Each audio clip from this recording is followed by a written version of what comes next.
Welcome to my channel. இன்றைக்கி நம்ம Zebronics zip sunshine home தேட்டரை வந்து ரிப்பேர் பண்ண போகிறோம். இது வந்து பவர் சப்ளை கம்ப்ளைண்ட்டுங்கிற மாதிரி வந்தது. இது நம்ம ஓப்பன் பண்ணி பார்க்கும்போது பார்த்திங்கன்னா 6283 ஐசி ஒன்று யூஸ் பண்ணி சப்வூஃபர் கொடுத்துருந்தாங்க. மற்றபடி 4 சேனலுக்கு இந்த 2206 ஐசி யூஸ் பண்ணியிருந்தாங்க. அப்புறம் பவர் சப்ளை பார்த்திங்கன்னா எஸ்எம்பிஎஸ் யூஸ் பண்ணியிருந்தாங்க. இதில் பார்த்திங்கன்னா இந்த 2206 வந்து 4 சேனலுக்கு யூஸ் பண்ணுறதுனால நம்மளுக்கு பவர் அவுட்புட் வந்து கம்மியாக இருக்குது. அதுக்காக நம்ம இந்த போர்டை கழட்டி எடுத்துகிட்டு நம்மகிட்ட இருக்கிற வேறு போர்டு போட்டு வந்து ஆல்ட்ரேஷன் பண்ண போகிறோம். சப்ஸ்கிரைப் பண்ணாதவங்க சப்ஸ்கிரைப் பண்ணிக்கோங்க. TDA 2030 3 ஐசி போட்ட ஒரு போர்டு வந்து நம்ம எடுத்துக்கிறோம். இதில் பார்த்திங்கன்னா ரைட்டு லெஃப்ட்டு சப்வூஃபர்க்குன்னு சொல்லி கொடுத்துருப்பாங்க. இது வந்து டூயல் பவர் சப்ளையில் வேலை செய்யும். 3 ஆம்ஸ் வரைக்கும் கொடுக்கலாம்.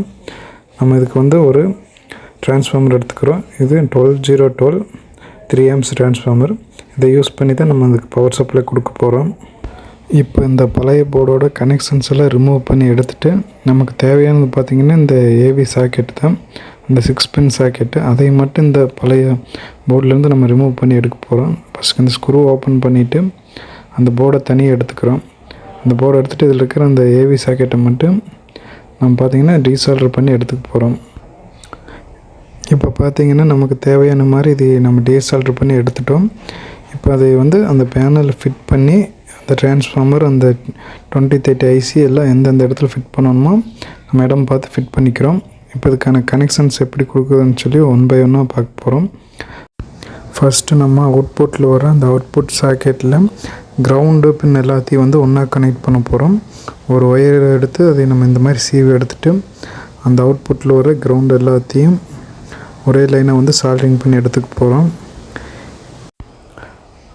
அடுத்ததாக அவுட்புட் கொடுக்குறக்கு தேவையான ஒயர்ஸ் எல்லாம் எடுத்து கனெக்ஷன் பண்ண போகிறோம். அதில் பார்த்திங்கன்னா 2 கிரவுண்டு யூஸ் பண்ணியிருக்கோம், பிளாக்கும் அந்த ஒயிட்டு. ரெட் கலர் ஒயர் வந்து ஃப்ரண்ட் ரைட்டும், எல்லோ கலர் ஒயர் பார்த்திங்கன்னா ஃப்ரண்ட் லெஃப்ட்லேயும் வந்து கனெக்ஷன் பண்ண போகிறோம்.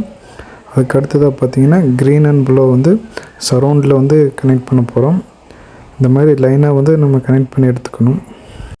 இந்த மாதிரி சால்டிங் ஈஸியாக வர்றதுக்காக நம்ம என்ன பண்ணணும்னா ஒயரை வந்து சால்டு பண்ணுறதுக்கு முன்னாடியே அந்த ஃப்ளெக்ஸில் அப்ளை பண்ணி கொஞ்சம் லெட்டு வச்சு அதை சால்ட்ரிங் பண்ணி எடுத்துட்டா நமக்கு வச்சதுமே அந்த ஒயர் வந்து ஒட்டிக்கும். இப்போ பாருங்கள் அந்த கிரவுண்ட் 2 ஒயரையும் வந்து கிரவுண்ட் பின்னில் வந்து கனெக்ட் பண்ண போகிறோம். இப்போ கனெக்ட் பண்ணி முடிச்சிட்டோம். இப்போ வந்து போர்டில் எப்படி இந்த கனெக்ஷன் கொடுக்குறதுன்னு சொல்லி பார்க்கலாம். அதே மாதிரி ரைட்டு லெஃப்ட்டை பார்த்திங்கன்னா டைரெக்டாக ஐசியிலேருந்து வர அந்த பின்னில் வந்து சால்ட்ரிங் பண்ணிக்க போகிறோம். சரௌண்டு பார்த்திங்கன்னா இந்த ஐசியிலேருந்து எடுத்து ஒரு கெப்பாசிட்டர் போட்டு அதிலேருந்து அவுட்புட் எடுத்து கொடுத்துருப்பாங்க. இந்த கெப்பாசிட்டர் இந்த போர்டில் இல்லை, சால்ட்ரிங் பண்ணுற அந்த இடத்துக்கு மேலே தான் இருக்குது. அதை நம்ம அப்புறமா பற்ற வைக்க போகிறோம். இப்போ அவுட்புட்டை மட்டும் பற்ற வச்சுக்க போகிறோம். பாருங்கள், இப்போ அவுட்புட்டை வந்து கனெக்ட் பண்ணி முடிச்சிட்டோம். அந்த பிளாக் அண்ட் ஒயிட்டு அந்த கிரவுண்டு எடுத்துகிட்டு போய் போர்டில் இருக்கிற கிரவுண்டு கூட சால்ட்ரிங் பண்ணிக்கிறோம். கிரவுண்ட் 2 ஒயர் யூஸ் பண்ணுறதுனால கொஞ்சம் கிளியராக இருக்குது நம்மளுக்கு. அடுத்ததாக நம்ம பவர் சப்ளை வந்து சால்ட்ரிங் பண்ண போகிறோம். பவர் சப்ளையில் பார்த்திங்கன்னா 12012 3 ஆம்ப் யூஸ் பண்ணியிருக்கிறதுனால 3 ஒயர் வரும். அந்த 3 ஒயரில் +2ல் பற்ற வச்சுட்டு மறுபடியும் அதுக்கு நடுவில் கிரவுண்டு பற்ற வைக்கணும். அதுக்கப்புறமா நம்ம வந்து -12ல் வந்து பற்ற வைக்கணும். அதாவது டிரான்ஸ்ஃபார்மரில் ப்ளஸ் மைனஸ்ன்னு சொல்லி வராது, 2 பக்கமுமே 12 வாட்ஸில் வரும். அந்த 12 எடுத்துகிட்டு வந்து நம்ம ப்ளஸ் மைனஸில் பற்ற வச்சுக்கணும். இப்போ இந்த டிரான்ஸ்ஃபார்மருக்கு இன்புட் பார்த்திங்கன்னா டைரெக்டாக ஒரு ஒயர் வந்து ஏசி ப்ளக்கில் இருந்து வரும். அதை நம்ம வந்து இப்போ சால்ட்ரிங் பண்ணிட்டோம். இன்னொரு ஒயர் பார்த்திங்கன்னா சுவிட்சில் போய் அதோட அவுட்புட் எடுத்துகிட்டு வந்து டிரான்ஸ்ஃபார்மருக்கு இன்புட்டாக கொடுத்துருப்பாங்க. அந்த ஒயரை வந்து நம்ம லைட்டை திரி விட்டு அதை வந்து சால்ட்ரிங் பண்ணி எடுத்துக்க போகிறோம். இப்போ தான் கொஞ்சம் சால்ட்ரிங் வந்து ஸ்ட்ராங்காக இருக்குது. அந்த இன்னொரு ஒயர் பார்த்திங்கன்னா சிறுசாக இருக்கிறதுனால அதை இப்படி பண்ண முடியல. இப்போ இந்த ஒயரை வந்து நம்ம சால்ட்ரிங் பண்ணி எடுத்துட்டோம். இப்போ போர்டுக்கு வந்து டிரான்ஸ்ஃபார்மர்லேருந்து இன்புட்டு சப்ளை கொடுத்தாச்சு. போர்டிலேருந்து அவுட்புட்டு ஸ்பீக்கர் ஒயரும் எடுத்தாச்சு. இப்போ பார்த்திங்கன்னா கீழே பார்த்திங்கன்னா இந்த கனெக்ஷன் நல்லா பாருங்கள், இந்த மாதிரி கனெக்ஷன் தான் வரும். இதில் பார்த்திங்கன்னா ஃப்ரண்ட் சைடு கண்ட்ரோல்லேருந்து வர்ற எல்லா ஒயர்ஸும் பார்த்தோம். அதில் பார்த்திங்கன்னா ஃபஸ்ட்டு நமக்கு USB போர்டுக்கு +5 வோல்ட்டை வந்து சால்ட்ரிங் பண்ணி எடுத்துக்கிறோம்.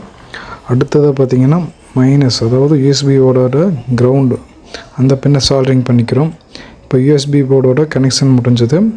அடுத்ததாக நம்ம வந்து சப்வூஃபரோட ஒயர் எடுத்துகிட்டு வந்து அதோட மைனஸ்லேயும் ப்ளஸ்லேயும் வந்து சால்ட்ரிங் பண்ண போகிறோம்.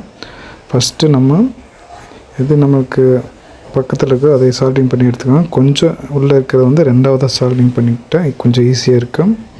இப்போ சப்வூஃபரை வந்து சால்ட்ரிங் பண்ணி முடித்தாச்சு. இப்போ இன்புட்டு வந்து சால்ட்ரிங் பண்ண போகிறோம். அதாவது MP3 போர்ட்லேருந்து வர்ற இன்புட் எடுத்து வால்யூம் கண்ட்ரோல் கொடுத்து அதுலேருந்து அவுட்புட் வந்து நம்ம போர்டுக்கு கொடுக்குறோம். இதனால் நம்ம வந்து வால்யூம் கண்ட்ரோல் பண்ணிக்கலாம். இதில் கிரவுண்டு, ரைட்டு, லெஃப்ட்டு இந்த 3 ஒயர் நம்ம சால்ட்ரிங் பண்ணி எடுத்துக்கிறோம். இந்த 3 ஒயர் சால்ட்ரிங் பண்ணும்போது பார்த்திங்கன்னா இதில் ஒரு ஆப் ஆம்ப் கொடுத்துருப்பாங்க. இந்த சிக்னல் வந்து அந்த ஆப் ஆம்புக்கு போகும். அங்கேருந்து நம்மளுக்கு லோ பாஸ் பண்ணி சப்வூஃபருக்கு வந்து அவுட் கொடுப்பாங்க. அந்த அவுட்புட் பார்த்திங்கன்னா இன்னொரு வால்யூம் கண்ட்ரோலுக்கு கொடுக்கணும். இதுதான் இந்த சப்போட வால்யூம் கண்ட்ரோலுக்கான ஒயர்ஸு. இதில் வந்து ஒரு இன்னு, ஒரு அவுட்டு, அப்புறம் பார்த்திங்கன்னா ஒரு கிரவுண்ட் இருக்குது. இந்த மாதிரிமா நம்ம பேஸ் வந்து கண்ட்ரோல் பண்ணிக்கிற மாதிரி முன்னாடி நாப் கொடுத்துருப்பாங்க. அதை யூஸ் பண்ணி கண்ட்ரோல் பண்ணிக்கலாம். இவ்வளோதான் இந்த அசம்பிளிங் முடிஞ்சது. தேங்க்ஸ் ஃபார் வாட்சிங். இந்த டெஸ்ட் வரும் பாருங்கள்.